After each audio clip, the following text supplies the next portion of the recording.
गुवाहाटी नोगोरमानि पान्जाबारियाव थानाय श्रीमन्त शंकरदेव कलाक्षेत्रनि आर्ट गेलारियाव सोनाब बेंगलि शान्तिनिकेतनाव थानाय कला भवन विश्व भारतीया 100 बोसोर आबुं जानाय फोरबोजों लोब्बा लाखिनानै हिमालय हाजो आरो सेरफांनि कला भवनाव सोलोंथाइ लानाय बारग' फरायसाफोरनि महर सोरजि दिन्थिफुंनाया थांनाय 22 अक्ट'बरनिफ्राय सोलिगासिनो।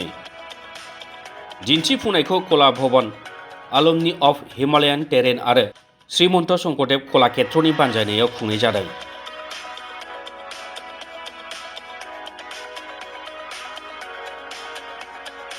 बे दिन्थिफुंनायखौ आसामनि जानानै क'अर्डिनेटर महरै दैदेनदों ललित कला बान्था मोनगिरि मनेश्वर ब्रह्म आरो डक्टर राजकुमार मजुमदारा। दिन्थिफुंनायखौ बेखेवनानै होदोंमोन श्रीमन्त शंकरदेव कलाक्षेत्रनि नेहाथारि सुदर्शन ठाकुरा। बे दिन्थिफुंनायाव हिमालयान टेरेननि गोबां मुंदांखा महर सोरजिगिरिफोरनि महर सोरजि एबा आर्टफोरखौ दिन्थिफुंनाय जादों। बर'नि 3 हादरनाङारि थाखोनि मुंदांखा महर सोरजिगिरि रुंसारि कलारत्न शभा ब्रह्म, ललित कला बान्था मोनगिरि फारियै जनक शंकर नार्जारि आरो मनेश्वर ब्रह्मनि महर सोरजिनि अनगायैबो आसामनि मुंदांखा महर सोरजिगिरि नीलपवन बरुवा, बेनु मिश्र आरो गुवाहाटी IITनि प्रफेसार उत्पल बरुवानि महर सोरजिनि अनगायैबो आसामनि गोबां महरगिरिफोरनि सोरजिथाय एबा महर सोरजिखौ नुनो मोननाय जादों। बिथांमोननि अनगायैबो बर'नि गोबां महर सोरजिगिरिफोरनि महर सोरजिखौबो दिन्थिफुंनाय जादों। बे दिन्थिफुंनाया फैगौ नबेम्बर दाननि 4 खालाराव जोबगोन।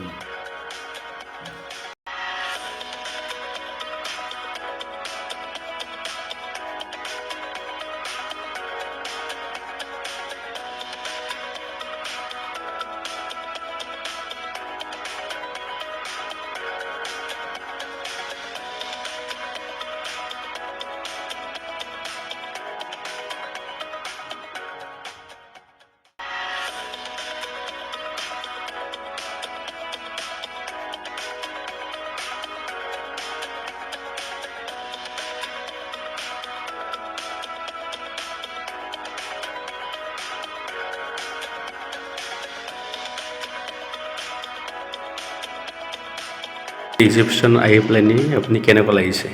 ভাল লাগিলে, কামবিলাক চালোঁ, প্ৰথমৰ পৰাই চালোঁ গোটেইখিনি। এইটো কাম মোৰ ভাল লাগিছে, নতুন এটা কাম দেখিবলৈ পাইছোঁ ইয়াতে।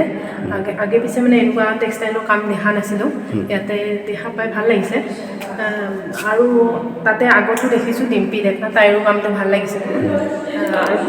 আছে এইখিনি স্ক্লাপচাৰো ভাল লাগিছে, এইখিনিয়ে। এক্সিবিশনত আহি পেলাইনি কেনেকুৱা লাগিছে বাৰু? এক্সিবিশন ভালেই লাগে, বিশেষকৈ স্কাল্পচাৰবিলাকত নতুন নতুন মিডিয়ামৰ কাম দেখা পালোঁ। আৰু গোটেই আমাৰ হিমালয় পাদদেশৰ গোটেই আৰ্টিষ্টখিনি একেলগে এনেকুৱা এক্সিবিশন আগতে ইয়াতে লগ হোৱা নাছিল, সেইটো ভাল লাগে। এইটো এক্সিবিশনত নতুনত্ব কি দেখা পাইছে? এইটো নতুনত্ব মানে আমাৰ ইয়াতে মিক্স কাম কিছুমান দেখা পাইছোঁ, মিক্স মিডিয়াৰ কাম আছে বা নিউ মিডিয়াৰ কাম দেখিলোঁ। আৰু 2 নম্বৰ কথা, আমাৰ ইয়াতে আমি অকল হয় গুৱাহাটীৰ আৰ্টিষ্টৰ দেখা পাওঁ, নাইবা বেংগলৰ আৰ্টিষ্টৰ দেখা পাওঁ, বা কাশ্মীৰৰ বা এনেকৈ ষ্টেট ৱাইজ দেখিছিলোঁ আগতে, বা এটা ৰিজন লৈ। এতিয়া সেইটো ৰিজনটো ভাঙি গোটেই এটা হিমালয়ৰ পাদদেশৰ গোটেইখিনি একেলগ হৈ পেলাই যিটো এটা নতুন এটা প্ৰচেষ্টা কৰিছে, সেইটো বহুত ভাল লাগিছে। বেলেগ বেলেগ টেষ্টৰ পাইছোঁ, নতুন টেষ্ট এটা পাইছোঁ গোটেইখিনি মিলি। বিশ্ব भारतीनि 100 बोसोर जानायजों लोब्बा लाखिनानै एग्जिबिशन खुंदों। बे एग्जिबिशन खुंनायनि गुबै थांखिया मा? कला भवन विश्व भारती इउनिभार्सिटी शान्तिनिकेतना जेनेबा 100 बोसोर नैबे थांनाय 2019 100 बोसोराव आगान होदों। थांनाय COVID-19नि सिगांनिफ्रायनो जे एन्टायार हिमालय टेरेन्सनि आर्टिस्टफोरखौ लानानै एग्जिबिशन बा बायदिसिना गोबां प्रग्राम सिन्था खालामदोंमोन। जा शान्तिनिकेतननि प्रफेसार सनचयन घोष बिथाङा COVID-19नि सिगांनो फैनानै जोंजों रायज्लायफैदोंमोन जे बेबायदि मोनसे प्रग्राम लानो हायो नामा। अब्ला जोङो कलाक्षेत्रआवबो दङ, मस्ट वेलकाम जों खालामनो हायो। बेनिफ्राय गेजेराव COVID-19 फैबाय, बिदिनो गेप थानानै उनावहाय जोङो एबार जानाखि सानदोंमोन गासिबो हाजोबाखिब्लाबो एटलिस्ट एग्जिबिशनखौ जोङो खालामनो हाबाय। बे एग्जिबिशननि मेन थांखियानो जाहैबाय हिमालय टेरेन्सआव जेरैहाय जम्मु काश्मीर सिक्किम नेपाल बेनिफ्रायहाय नर्थ बेंगल आसाम अरुणाचल नागालेण्ड मिज'राम त्रिपुरा आरो मेघालय जेसेबां नर्थ इस्टनि स्टेटफोर दङ आरो बे शान्तिनिकेतन कला भवननिफ्राय फ्रम द भेरि बिगिनिं दिनैसिम साबेसे आर्टिस्टफ्रा पास आउट जानानै गुबुन गुबुन जायगायाव मा कन्डिसनाव खामानि मावदों बेसेबां स्ट्रागल खालामदों बा मा लेभेलाव खामानि मावदों बिसोरनि साननाय हनाया दिनै मा रोखोम बै समनिजों आरो दानिजों बेबायदिनो गोदानै मोनसे इन्ट्रडाक्सन गोदानै सिनायथिलायनाय बे मोनसे प्लेटफर्म क्रिएट खालामनो थाखाय जोङो बे एग्जिबिशनखौ खालामनो थांखि लादों आरो मोनफ्रोमबो स्टेटनिफ्राय साफा कअर्डिनेटर खालामनानै जोङो कअर्डिनेटर कमिटि खालामदों ओमफ्राय मेइन कअर्डिनेटर चिफ कअर्डिनेटरखौ जोङो बिश्वभारती इउनिभार्सिटिनि प्रफेसर सन्तन घोषखौनो खालामनाय जादों दा फाइनालि जोङो बाहाय एग्जिबिशन खालामनाया फार्स्ट बिनि उनावहाय मणिपुराव थांगोन मणिपुरनि उनावहाय काश्मीराव थांगोन काश्मीरनि उनावहाय बिश्वभारती इउनिभार्सिटियाव लास्ट एग्जिबिशन जागोन ओमफ्राय गांसे प्रिसाइसलि मोनसे बिजाब आर्काइभ महरै जोङो दिहुननायनि थांखि लादों बेसेबांसो आर्टिस्टफोरनि आर्टखौ बा महर सोरजिखौ बाहाय दिन्थिनाय जादों ओरैनोथ' हिमालय टेरेन्सआव 100 बोसोरनि गेजेराव गोबां आर्टिस्टफोर पास आउट जानानै फैबाय नाथाय बिनि गेजेराव जोङो मात्र 25% जोङो बाहाय पार्टिसिपेट खालामनो हानायखौ मोनदों गासै बाहाय 90 माने 90 आर्टिस्टफ्रा बाहाय पार्टिसिपेट खालामदों ओमफ्राय माखासेफ्रा कमिउनिकेट खालामदोंब्लाबो खिन्थु बे समाव सफैजोबनो हायाखिसै बिथांमोना गुबुन गुबुन जायगायाव पार्टिसिपेट खालामनायनि खोथाखौ बुंदों आरो बर'फोरनिफ्राय बेसेबांसो महरगिरिफ्रा बाहागो लादों बे बर'फोरनिफ्राय जेनेबा शान्तिनिकेतननिफ्रायथ' गोबां माने महरगिरिफोर पास आउट जाबोदों जेनेबा रेकर्डखौ जोङो नायदों रेकर्डआव जेनेबा प्रसेनजित ब्रह्मनि नाम दङ शोभा ब्रह्मनि नाम दं जनक शंकर नार्जारिनि नाम दं बिनि उनावहाय जों यां जेनेरेसनफोर दं बाहाय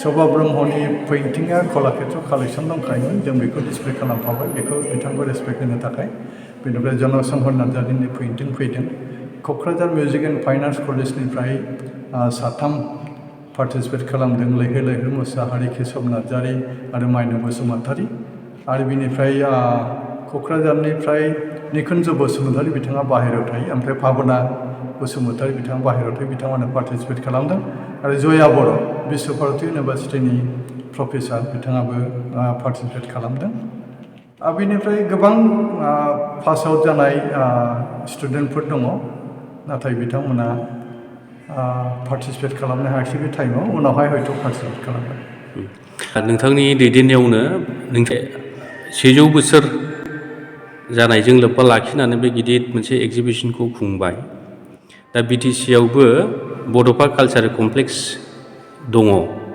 बेयावबो नोंथांमोना खुंनो हायो दा नोंथाङा इयुनाव बिटिआर ओनसोलावबो खुंनायनि माबा मोनसे प्लेन दं नामा ओरैनो बिश्वभारती इउनिभार्सिटियाव जोङो फरायनाय हिसाबै जोंहा मोनसे रेसपन्सिबिलिटि दङ जेनेबा रबीन्द्रनाथ टेगरनि जानाखि कन्ट्रिबिउसन एन्टायार कान्ट्रि बा मुलुगनि बिखायावनो जानाखि कन्ट्रिबिउसन दं बिनि कन्ट्रिबिउसनखौ रेसपेक्ट होनानै कला भवन बिश्वभारतीया जे 100 इयार्स मोनसे सेलेब्रेसन खालामदों बाहाय जोंहाबो बिनि स्टुडेन्ट जानानै एलामनि हिसाबै जोंहा जथेस्थ दायित्व दं जों बे हिसाबै जोंनि आर्टिस्टफोरनि गेजेरावनो जों रायज्लायनानै खालामबाय बड'लेण्डनि बड'फा कालचारेल कमप्लेक्सनि खोथाखौ जेनेबा बे समाव बुंनांगौआ एसे आख' फाख' खारन बड'लेण्ड कालचारेल कमप्लेक्सआव दासिमबो जोङो जेबो ग्रथ जानाय नुवाखै गासिबो माने न' बां दङ खिन्थु जेबो एक्टिभिटिस खालामनाय नुवाखै ओमफ्राय बाहाय सोरजों कमिउनिकेट खालामनो मा रोखोम माने खामानि मावनो बिनि माने लिंकखौ जोङो एखमबा लायोब्लाबो खिन्थु गोबां समाव जों रेसपन्स मोना बे हिसाबै गोसो दंब्लाबो दा बड'लेण्डआव हयथ' बहुद बोसोर नांबावगोन बेखौ सानो बेखायनो गोसो दंब्लाबो जोङो एखमबा एखमबा फासयफिननांगौ जायो। नोंथाङाथ' सिगाङावबो क'क्राझाराव इन्टारनेसनेल हादरनाङारि थाखोनि मोनसे एगजिबिसनबो खुंखांबाय। ओरैनोथ' जोङो Kokrajhar music and fine arts कलेजआ बे समाव प्राइभेटमोन। जोबोद खस्थ' खालामनानै फोरोंगिरिफ्रा कलेजखौ सालायगासिनो दंमोन। बे जिनिसखौ कलेजखौ माबोरैहाय जोङो नेसनेल लेभेलाव इस्टाब्लिश खालामनो बा स्टेट लेभेलाव गभर्नमेन्टनि अफिसियेलि बेखौ माबोरैहाय रेगुलाराइज खालामनो हागोन टिचारफोरखौ बा माने कलेजखौ बोरैहाय रेकगनाइज खालामनो हागोन बिनि माखासे प्रसेसटानि थाखाय जोङो एक्टिभिटिसखौ लाबोबाय थादोंमोन। नाथाय जोबोद मोजांनि बाथ्रा नैबे बिटिआर एकर्डनि गेजेरजों क'क्राझार गभर्नमेन्ट कलेज जाबाय क'क्राझार आर्ट कलेजआ। दा फोरोंगिरिफ्राबो जथेस्थ' दंमोन बिथांमोनाबो रेगुलाराइज जाबाय। दा खोथाया जाहैबाय मा रेगुलाराइजथ' जाबाय गभर्नमेन्टनि आखायाव गोलैबाय। बिनि अनगायैबो जोंहा गोबां मावनांगौ दङ। बे जिनिसखौ मावनो थांनायाव जोंनि बिटिआर गभर्नमेन्टनि जानाखि बिबानगिरिफोर दङ बिथांमोननि सायावसो दिपेन्ड खालामगोन।